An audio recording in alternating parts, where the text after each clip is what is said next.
Taste the Daily. மக்களை காப்போம், தமிழகத்தை மீட்போம். புரட்சி தமிழருடைய எழுச்சி பயணம் திருநெல்வேலி மாவட்டம் நான்குநேரி சட்டமன்ற தொகுதிக்கு உட்பட்ட குறிப்பாக களக்காடு பகுதியில் இருக்கக்கூடிய அண்ணா சிலை அருகே திரண்டிருக்கக்கூடிய பல்லாயிரக்கணக்கான மக்கள் மத்தியிலே அனைத்து இந்திய அண்ணா திராவிட முன்னேற்ற கழகத்தினுடைய பொதுச் செயலாளர் புரட்சி தமிழர் எடப்பாடி கே பழனிசாமியுடைய வாகனம் வருகை கொண்டிருக்கிறது. அலைக்கடல் என இந்த பகுதியிலே மக்கள் கூட்டம் நிரம்பி வழிகிறது. எங்கு பார்த்தாலும் மனித தலைகளாக காட்சியளிக்கிறது. அனைத்து இந்திய அண்ணா திராவிட முன்னேற்ற கழகத்துடைய கொடிகளையும் கூட்டணி கட்சிகளை சேர்ந்தவர்களும் உற்சாக வரவேற்புகளை அனைத்து இந்திய அண்ணா திராவிட முன்னேற்ற கழகத்துடைய பொதுச் செயலாளர் புரட்சி தமிழர் எடப்பாடி கே பழனிசாமி அவர்களுக்கு அளித்துக் கொண்டிருக்கிறார்கள். அந்த காட்சிகளை நாம் பார்த்துக் கொண்டிருக்கிறோம். குறிப்பாக அதிமுக ஆட்சியிலே நான்குநேரி சட்டமன்ற தொகுதியில் பல்வேறு திட்டங்களை அனைத்து இந்திய அண்ணா திராவிட முன்னேற்ற கழக அரசு நிறைவேற்றி இருக்கிறது. வெள்ள நீர் கால்வாயில் 3 இன்ச்சுக்கு மாண்புமிகு புரட்சி தமிழர் எடப்பாடியார் அவருடைய ஆட்சியில் நிதி ஒதுக்கீடு செய்து பணிகள் நடைபெற்று வருகிறது. தொகுதி முழுவதும் 120க்கும் மேற்பட்ட குடிமராமத்து பணிகளுக்காக நடைபெற்ற விவசாய பெருங்குடி மக்களுக்கு குளங்களிலே வண்டல் மண் அல்ல எளிய முறையிலே அனுமதி வழங்கப்பட்டது. அதற்கு பாகுபாடின்றி ஆளும் கட்சிக்கு தற்போது திமுக அரசு திமுகவினருக்கு மட்டுமே வழங்கி வருவதாக மக்கள் மத்தியிலே குற்றச்சாட்டு இருக்கிறது.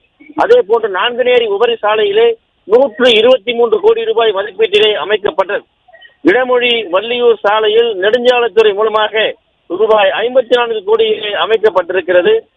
அதே போன்ற களக்காடு சட்டமன்ற தொகுதியில் கால்வாயில் பாலம் 80 லட்சம் ரூபாய் மதிப்பீட்டிலும் திருக்கருங்குடி நம்பியாற்றில் பாலம் 1.65 கோடி ரூபாய் மதிப்பீட்டிலும் கட்டப்பட்டது.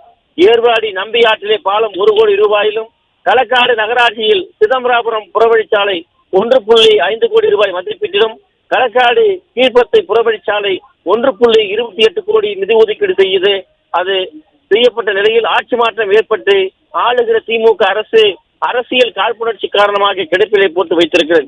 அதே போன்று மூங்கிலடியில் தலையணை சாலையிலே பாலம் அமைக்க 125 கோடி ரூபாய் மதிப்பீட்டில் கட்டப்பட்டது.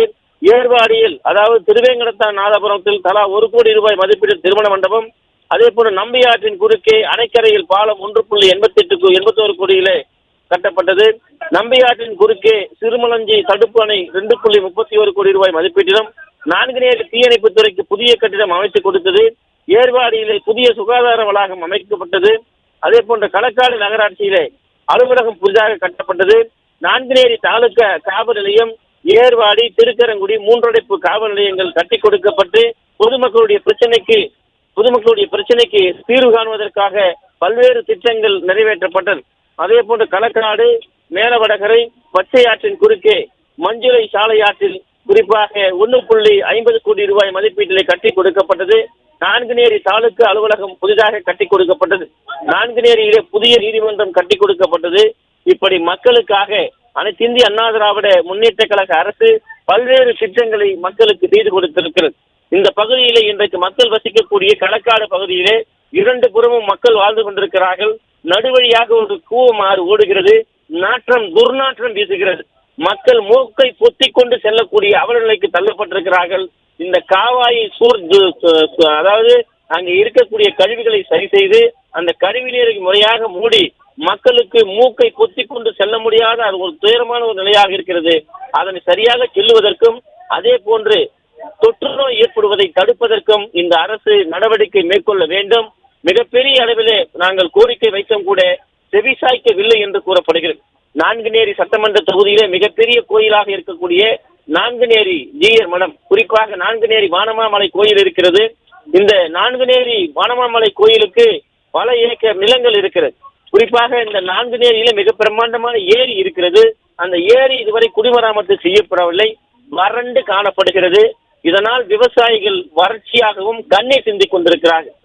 ஏரிகளை தூர்வாரி இருந்தால் நீராதாரம் பெருகி இருக்கும், விவசாயிகள் பாதுகாக்கப்பட்டிருப்பார்கள். ஏரியை நம்பி இருக்கக்கூடிய பல கிராமங்கள், அதை நம்பி இருக்கக்கூடிய பல ஆயிரம் ஏக்கர், அதை நம்பி இருக்கக்கூடிய பல்லாயிரம் குடும்பங்கள், அந்த குடும்பங்களைச் சேர்ந்த பல லட்சக்கணக்கான விவசாய குடும்ப மக்கள் பாதுகாக்கப்பட்டிருக்கிறார்கள். ஏழைகளுடைய வயிற்றினுடைய அடிக்கும் விதமாக அந்த ஆற்றில் தூர்வாராமல் ஏழை விவசாயிகளுடைய வயிற்றில் இந்த அரசு அடித்திருப்பதாக வேதனை தெரிவிக்கிறார்கள். இந்த திட்டங்கள் எல்லாம் நிறைவேற்றினால் இந்த தொகுதி செழுமையான பகுதியாக விவசாயம் செழிக்கக்கூடிய பகுதியாக மாறும். அதே போன்று நான்குநேரி வானமாமலை கோயில் புனரமைக்கப்பட வேண்டும். அதை சுற்றி இருக்கக்கூடிய பகுதிகளை சரி செய்ய வேண்டும் என்கிற கோரிக்கையும் அவர்கள் எழுத்திருக்கிறார்கள். தற்போது அனைத்து இந்திய அண்ணா திராவிட முன்னேற்ற கழகத்துடைய குறிப்பாக இந்த திருநெல்வேலி மாவட்டத்துடைய புறநகர் மாவட்ட கழக செயலாளர் இசக்கி சுப்பையா அவர்கள் பேசி வருகிறார்கள். அந்த காட்சிகளை நாம் பார்க்கலாம். தொடர்ந்து அதிமுகவுடைய பொதுச் செயலாளர் புரட்சி தமிழர் எடப்பாடி கே பழனிசாமி அவர்கள் எழுச்சி உரையாற்ற உள்ளார்கள்.